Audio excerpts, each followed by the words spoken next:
Good morning, good morning, good morning, and welcome to Azan Medz here on the Bridge 99 FM with me, your host, Jeffrey Azan. Remember, you can check us out on the entire 99 bandwidth. That's 0.1, 0.3, 0.5, 0.7, and 0.9. For those of you who want to check out what's happening in studio, you can check us out at thebridge99fm.com.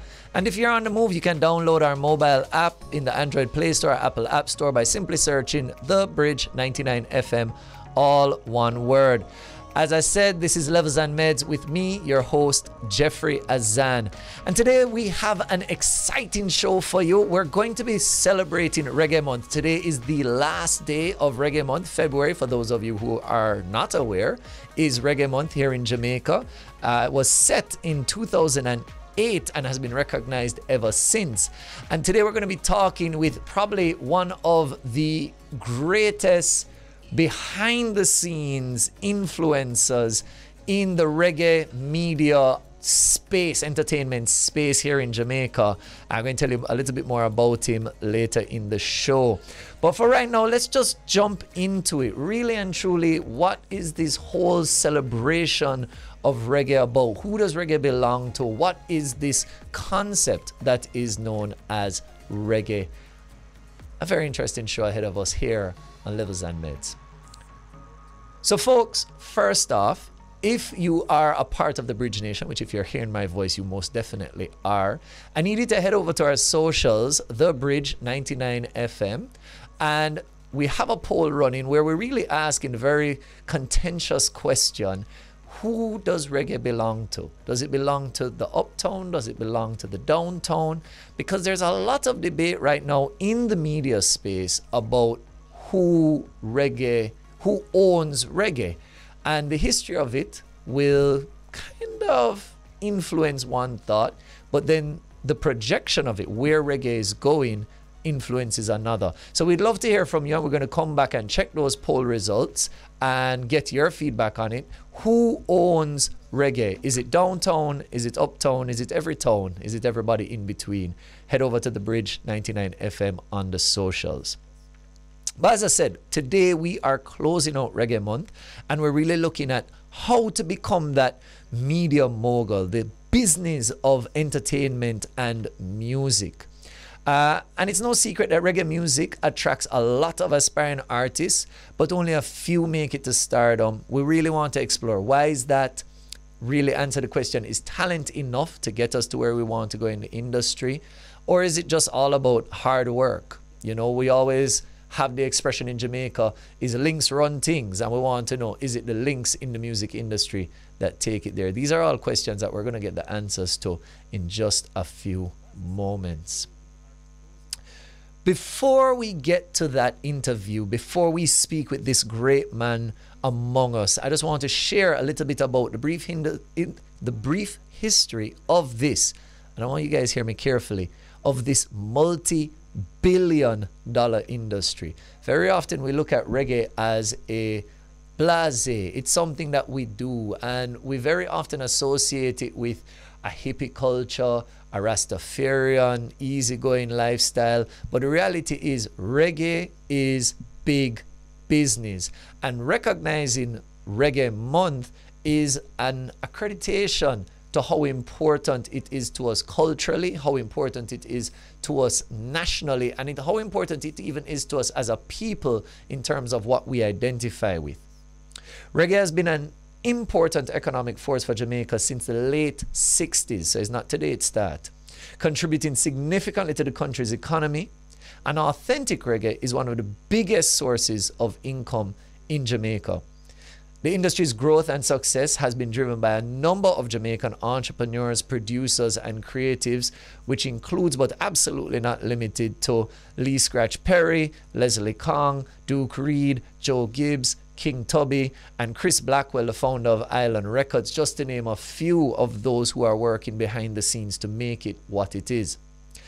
Reggae has a deep set of roots in the culture, including the entire Rastafari movement, which has played an important role in shaping the music's themes, message, and identity. It's very hard as a Jamaican to separate reggae from Rastafari. It's almost as if it is the sound of the people.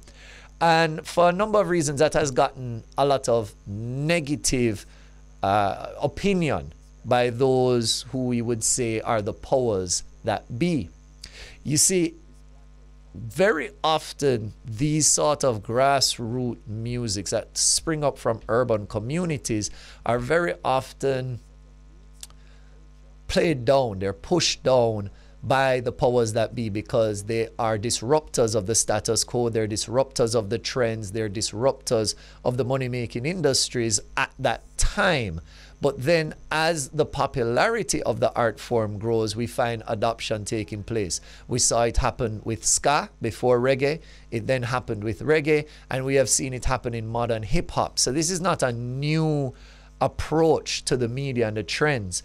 And especially because of the, we'll call it the fight against Rastafari, the alignment of reggae with Rastafari gave it a double fight. So it wasn't just the music and the trend, but it was a lot of what it represented and stood for. I'm sure we're going to get more in the history from our special guest today. I am positive on that. He has a smile on his face. I'm sure he's here to give us the history of how it really played out.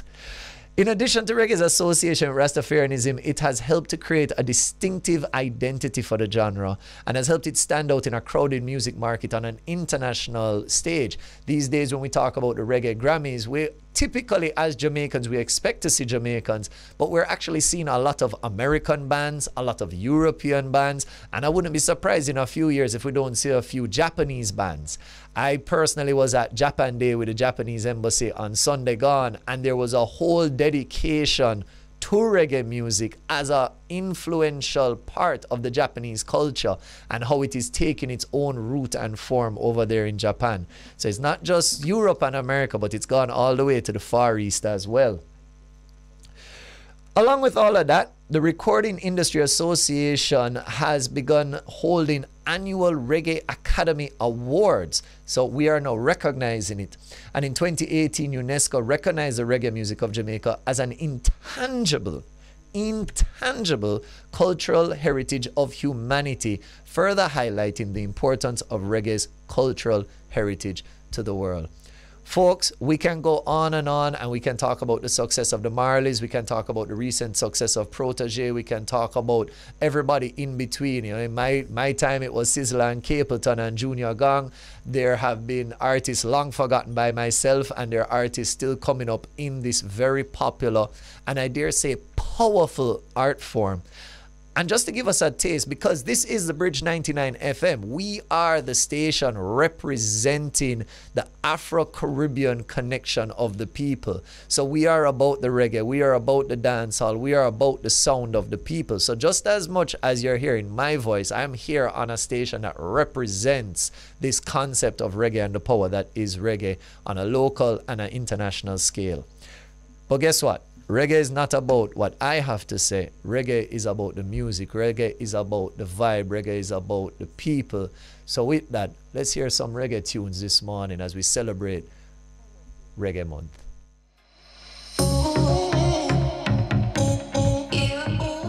And we're back to Levels and Medz here on the Bridge 99 FM with me, your host, Jeffrey Azan. Now, folks, before we went to commercial break, I told you that we had a poll running on our social media, and the poll was about who owns reggae, who has ownership of it. Is it the downtown? Is it the uptown? And I'm a little surprised because I asked people, and a lot of people told me it's for every town, it's for every lover of reggae music. But I guess that was a set of opinions, because the Bridge Nation says we have an 80-20 split. 80% says reggae belongs to downtown, and 20% say uptown can have a little bit of it. So I'm very curious as to how this is going to play out in the future of reggae. And with us today is somebody who I'm sure can speak very extensively on this particular topic. Folks, with no further ado, joining me in studio is none other than Mr. Clyde Mckenzie, an expert level in, I'm not even sure what to call him, whether it's a historian or a custodian, whether he's the gatekeeper or the vanguard of the Jamaican music, media, and entertainment industry. With an exceptional passion for local music. I'm not even going to limit it to reggae. I think he has a passion for local music. He has a wealth of experience, and he's been the general manager and director working with multiple radio stations across Jamaica. He was involved in Beenie Man's Grammy Award-winning album, Art of Life. And he is a host right here at the Bridge with his show on Sundays entitled Musically Speaking, where he explores the history of Jamaican music, bringing on some of the most phenomenal guests, some of the most phenomenal personalities and producers in the media industry every Sunday from 12 to 2. He's giving me a nod. 12 to 2. That's the time. So, guys, check him out. Not only here, but check him out on Musically Speaking, Sunday 12 to 2. Mr. Clyde Mckenzie, how are you this morning, good sir? It's good to be here again in a different capacity, Jeffrey. Thanks for having me. Well, I'm all too excited to hear what you have to say on this topic. We were really searching and saying we're looking at the business of reggae, the business of media in this celebration of Reggae Month. And we said, who better to talk to than a man who has been there for the history of the reggae, of the growth of the media industry. You're making me sound old. No, I would never do such a thing. Never do such a thing. So the first thing I really want to ask you, Mr. Mckenzie, is in this debate that is taking place right now in the public space about who owns reggae.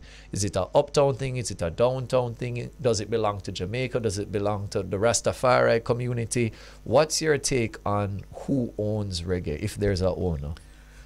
I don't think there is an owner of reggae. You see, creativity is not something that you can easily assign and ascribe to individuals. Yes, you have copyright protection, which, you know, gives individuals who create works of art a certain kind of monopoly in terms of the exploitation of that particular work over a particular period of time. So patents, copyrights, even trademarks, to some extent, allow people to exploit their works within a specific time frame.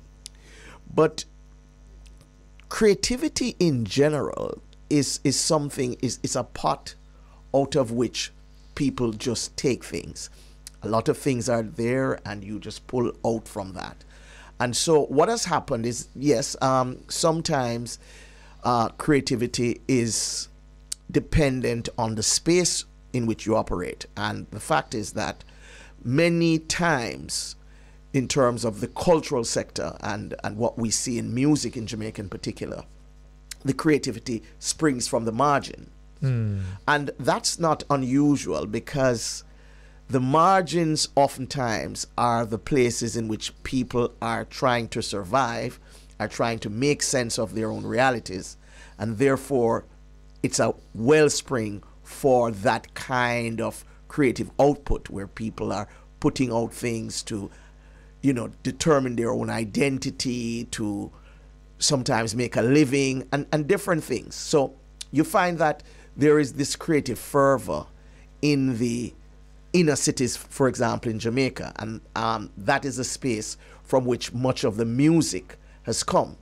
Now, you wouldn't say that, though, that it's confined to a specific place or space, because the music that, you know, some would say came out of Trenchtown in particular, was music that really was coming from the United States, was coming from the rural parts of Jamaica, was coming from other parts of the Caribbean. And what you got is this kind of melange, this potpourri, and this mixture of all of these different influences.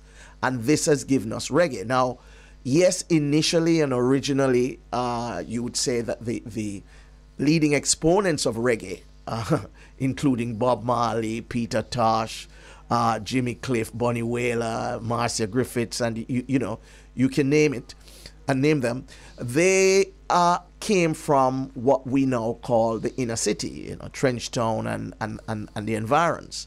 But what has been happening is that in recent times, some of these very artists who were first generation in the Trenchtown days.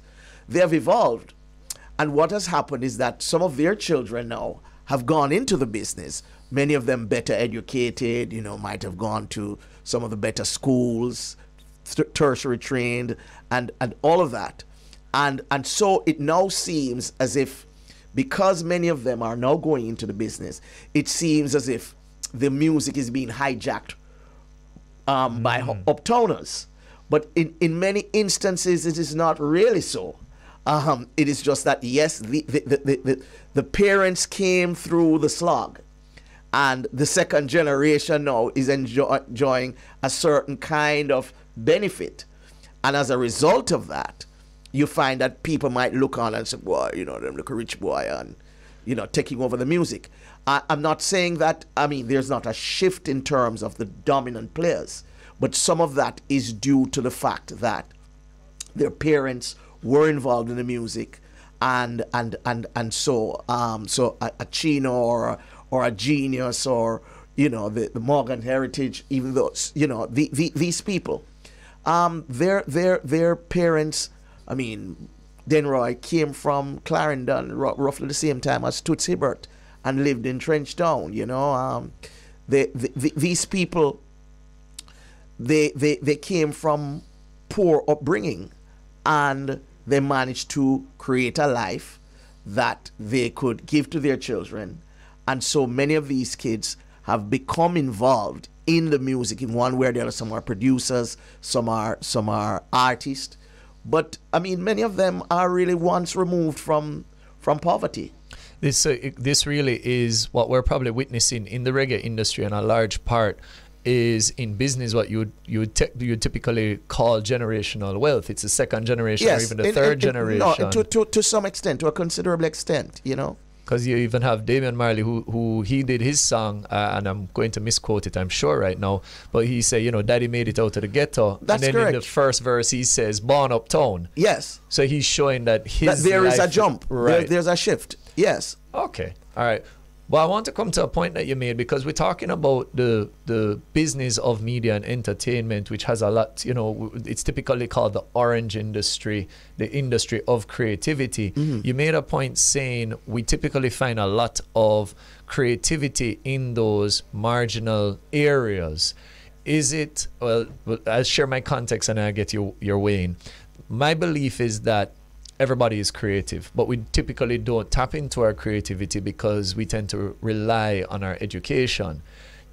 Do you think it's fair to say that due to possibly a lack of education and a lack of opportunity, it's really a survival instinct that makes many of those artists lean into their creativity, thus producing the hits and the wonders? And yeah, as I indicated, there might be a survival mechanism at play in this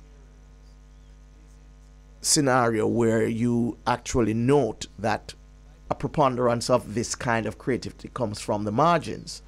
And yes, it might be that people, in order to survive, in order to eat, in order to identify themselves, they have this output of creative energy and content. There's a weird discussion because, as to the nexus between education and creativity.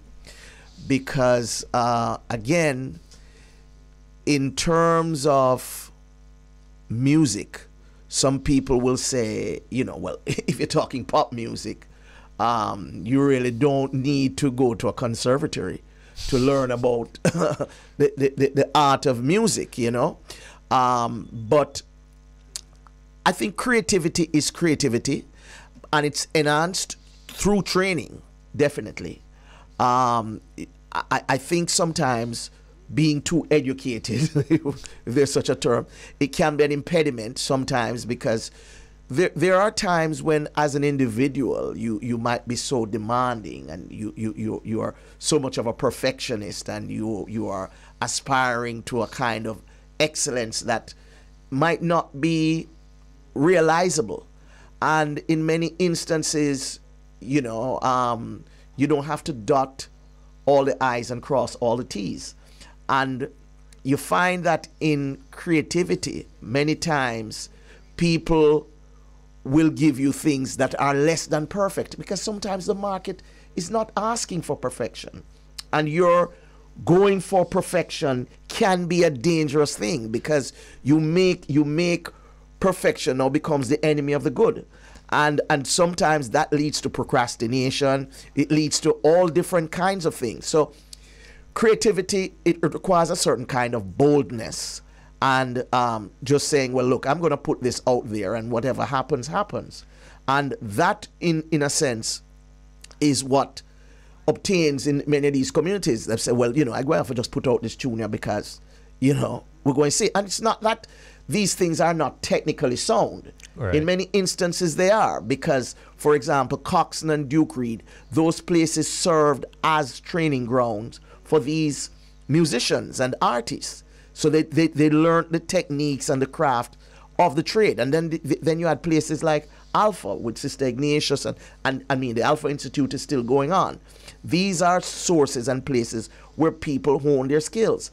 And many of the leading players in the industry, they got their training from places like Alpha, and great instrumentalists, and they have made a great contribution to the body of work that we call Jamaican music.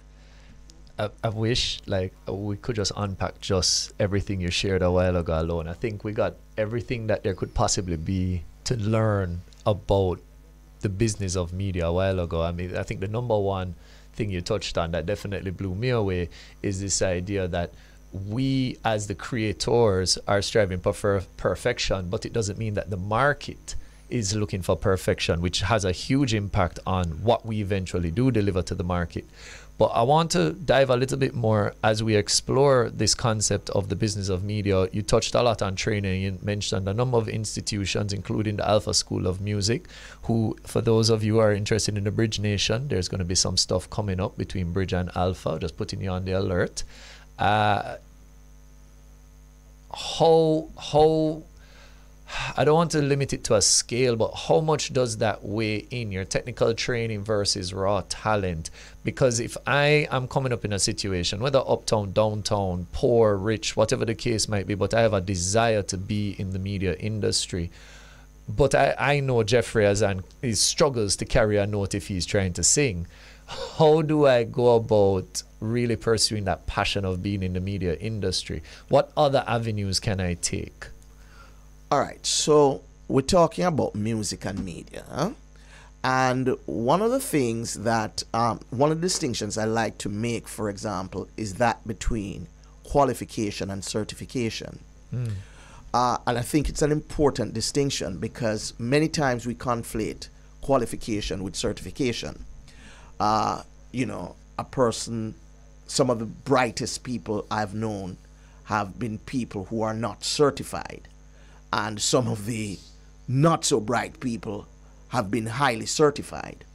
And then you have those who are certified and qualified in terms of being skilled. Now, the Jamaican music industry has, for a large part, been supported by individuals who have not been certified, but many of them are really qualified, and they're very good at what they do.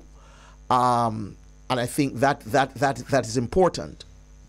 More important, I keep talking about training, because I think in many instances what we call natural talent is overrated.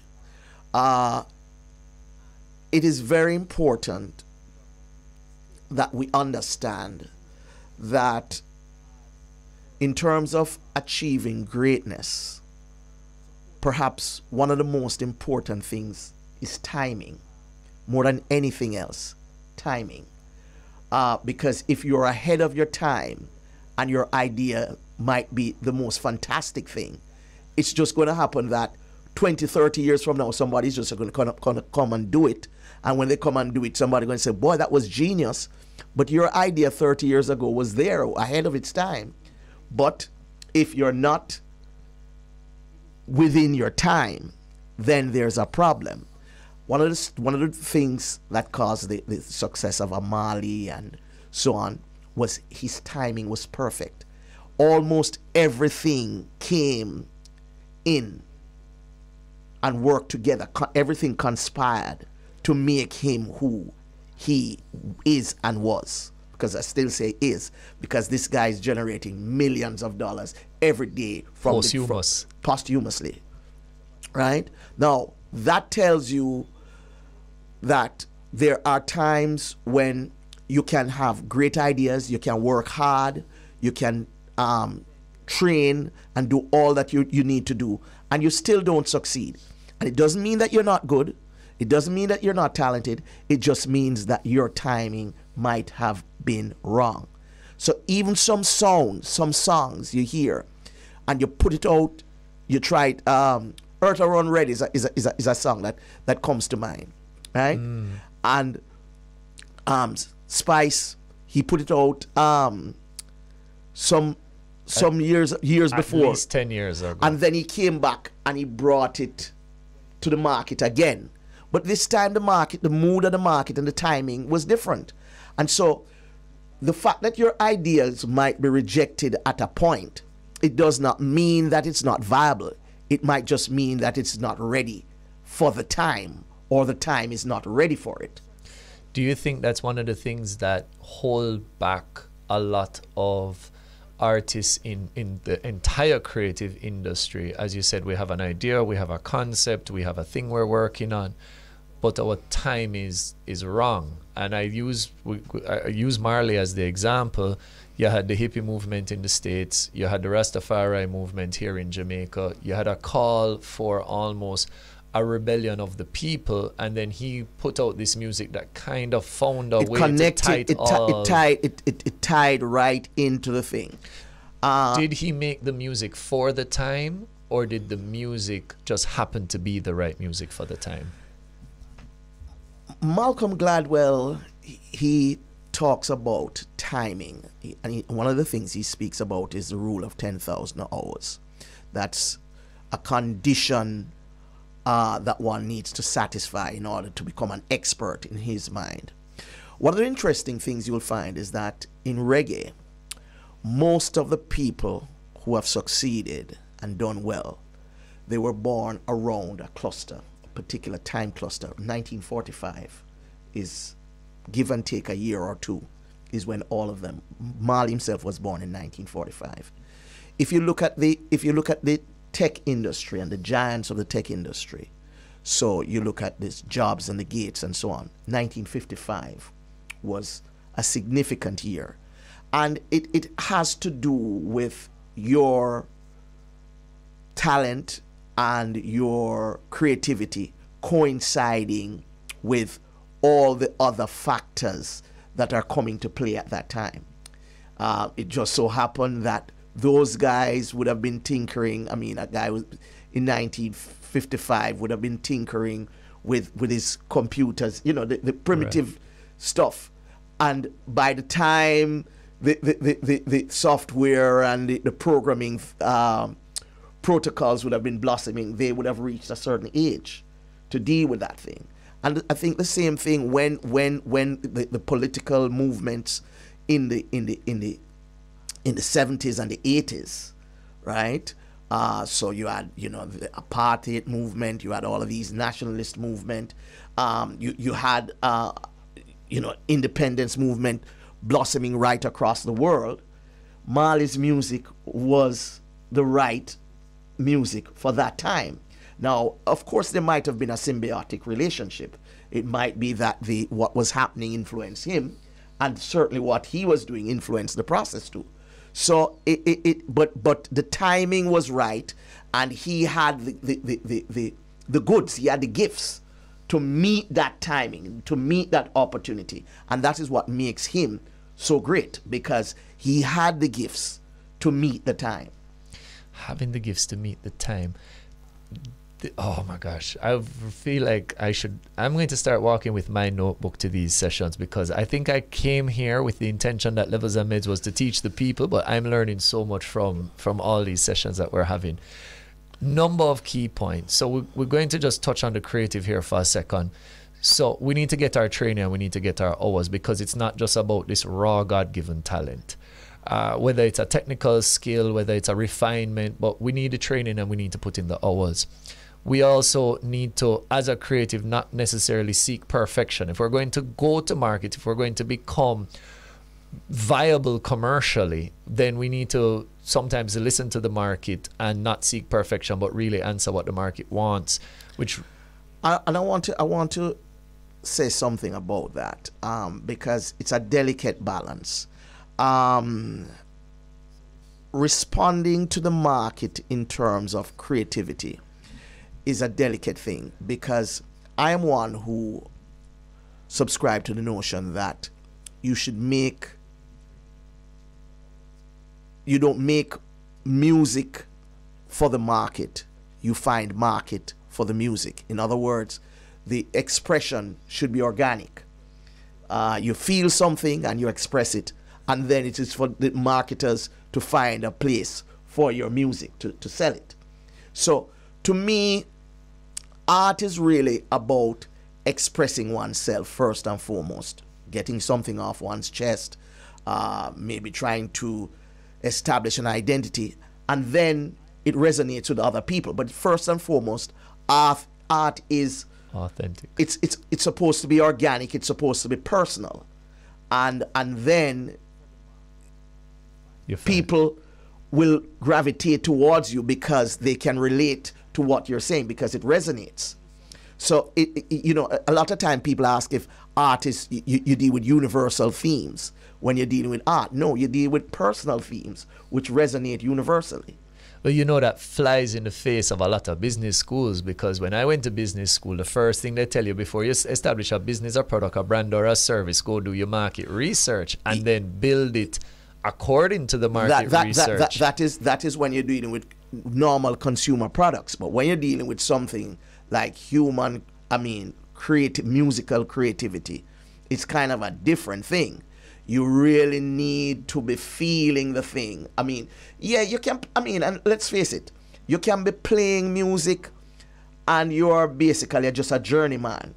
But if you're going to be a Miles Davis, if you're going to be a Thelonious Monk, if you're going to be a Ernie Ranglin, Bob Marley, if you're going to be that kind of a person, Ray Charles, who make a difference, in other words, who take a music form and put it in a different direction, a Cool Herc, then that's a different thing. It's not about, and mind it, this is not to say that sometimes there's not going to be some response to a marketing and the marketing. Marley made adjustments to his music as he evolved, but you have to that spice must be something that is added in a very delicate way. In other words, you can't change the essence of who you are, what you're doing. So the change has to be there. The flavor is altered, but the general gist of what you're trying to present must remain the same. And so that's a delicate balance. So it's really, I like how you put that as a delicate balance, because on a personal level, I've always found it very difficult in striking that balance in myself. I see something that I genuinely believe it's authentic to me. It's something that I believe I have to share. It's something that I believe can be of benefit to others. But when I look at the marketplace, and I say the marketplace that I can see, because there might be a market I can't see. When I look at the market that I can see, I say, oh, well, there's no place for this particular thing. And with creative efforts, the reception is what people would say. It's just stochastic. It's kind of random, unpredictable. That's the thing about creative output. So I might create something now, and in 2,000 years, I'm seen as a genius. So the question is, do I refrain from putting out what I feel now because maybe the market now doesn't really respond to me? I need to just put it out and let the chips fall where they may. I think that is probably the biggest lesson that I'm going to take from today is just put it out and let the chips fall. I look at, I'm not sure if you know the author John Green. He did a series of light teenage novels, one which was made into a movie, Fault in Our Stars. And what ended up happening on the back of Fault in Our Stars' success, his first novel that he did maybe 10 years before became a bestseller overnight, because all of a sudden he went from this no-name author to this person who produces novels that can become movies. Yeah. And you see, you have to remember, you know, the human mind is a lazy structure, if you want to call it that. We don't want to work. Even the smartest of us, we don't want our minds and brain to work too much. So we go for the tried and proven all the time. So, I mean, if you are the MC in Vogue today, every show, everybody going to ask you to come and do that show. They're not going to look for somebody else to do the show because we're lazy. You see, and that is why we require qualifications too, because we don't want to go to the rigor of trying to assess the person in a detailed fashion, and really sometimes we don't have the time. And what has happened in the marketplace is that inauthentic people have been able to get certified, to move to the top, because in many instances, I jokingly say that in the workplace, most workplaces are like the Oscars. The best actors are the ones who are rewarded, you know, because it is as simple as that. People who have the gift for self-promotion, they move to the top, and some of the most talented, because they don't have that talent to show off, then they are overlooked. And so that is a serious problem in terms of any kind of business, which underscores the importance of proper promotional and marketing. Because in this business, you can't just sit and say, well, okay, I've done a great song and we'll just leave it at that. You know, you're gonna have to make people hear about it, know about it, because if you don't, then you're just talking to yourself.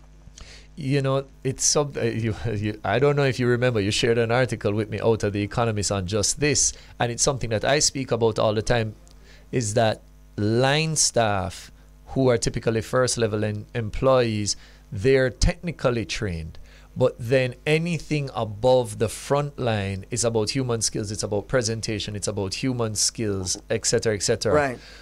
Folks, we're going to take a quick break and come back with Mr. Clyde Mckenzie as we explore this business of media and entertainment here on the Bridge 99 FM.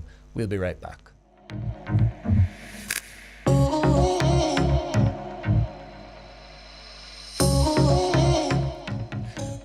Welcome back to Levels and Meds here on the Bridge 99 FM. The time is 10:48. Folks, I'm your host, Jeffrey Azan, and joining me in studio is none other than Mr. Clyde Mckenzie, superstar, media mogul. I have title on top of title, but he has been dropping bombs on us this morning as we've been talking about the business of the media industry. We've explored a lot of concepts, things along the lines, and takeaways that really resonate if you're looking to make it in this industry. Get your technical training, get your hours, make your music, your product, your art, make it authentic, make it organic, and then once you find your market, begin to tweak according to the market. Do not scoff the education, do not scoff at the technical abilities. They will enhance you. And be present, you know, show up, be present, because you never know which idea is going to connect, which idea is going to resonate, and which idea is going to really explode onto the scene. As he said, you know, we're closing, he said the human mind is lazy. So if you have that piece that's out there, people are going to look for you, people are going to find you, and you're going to get the work. So we're really diving into it. I wish we had more time on today's show. But before we go, we've been talking a lot about the benefits, or not the benefits, but the path available to the individual creative in this idea of the media industry.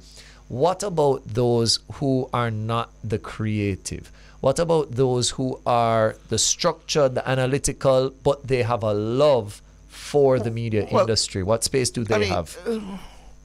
When we talk about creatives, you know, it's a broad term that people use. For me, there are people who are technically sound. So you have a session. These people, you will call on them because they're going to deliver. They know what to do. They can play by the book. And then you have those that have great improvisational skills. People who are going to look at the reality in a different way. Those are who we call geniuses. Those are the people who change reality. And these don't come every day. There's some people, for example, who might have great technical skills, but they're not inspired. And there are some people who have great inspiration, but they don't have the requisite skills to deliver the content. And so both of those can create challenges. What you really want, and you see it reflected in those larger than life individuals, is the inspiration conspiring with the education, with the training. Now, when you have that coming together, then it's just marvelous, because then there is a technical skills to deliver on the inspiration, and that's what you want. Now, there is the issue of support and ongoing training, because a lot of us who might be institutionally trained and formally trained, one of the things we do is that we tend to see education as a destination rather than part of a journey. And it's very important that you realize that in any field that you're in, you need to be staying abreast of the latest development. One of the things I find very frightening is if there is a development in any field in which I'm related or associated and I am not abreast of what's happening. You know, it's very, very important. That is one way you stay ahead of the game. A lot of times business become obsolete, and we're talking dominant businesses, because they don't realize when the trends are shifting, because they are so big. I mean, IBM was a case in point, you know, because you start believing that a particular model is going to dominate forever, when you have to look at your root and see who is picking away and chipping away at your root and what is happening there. And many times you hear me talk about the issue of perfection. Clayton